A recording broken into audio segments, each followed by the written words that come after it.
ఇక ఉద్యోగుల సంక్షేమమే ధ్యేయమని టీఎన్జీఓల కేంద్రం సంఘం రాష్ట్ర అధ్యక్షుడు మారం జగదేశ్వరరావు అన్నారు.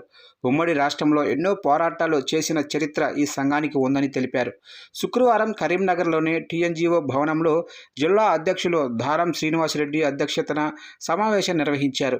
ఆయన మాట్లాడుతూ ఉద్యోగుల సమస్యలను ఇప్పటికే సీఎం రేవంత్ రెడ్డి దృష్టికి తీసుకువెళ్లామన్నారు. పరిష్కారానికి ఆయన హామీ ఇచ్చారని తెలిపారు.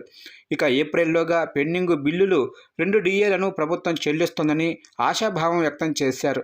ఇక రాబోయే రోజుల్లో తెలంగాణ ఎన్జీఓల సంఘం 80వ ఆవిర్భావ వేడుకలను హైదరాబాద్లోని ఎల్బీ స్టేడియంలో అట్టహాసంగా నిర్వహిస్తామని పేర్కొన్నారు.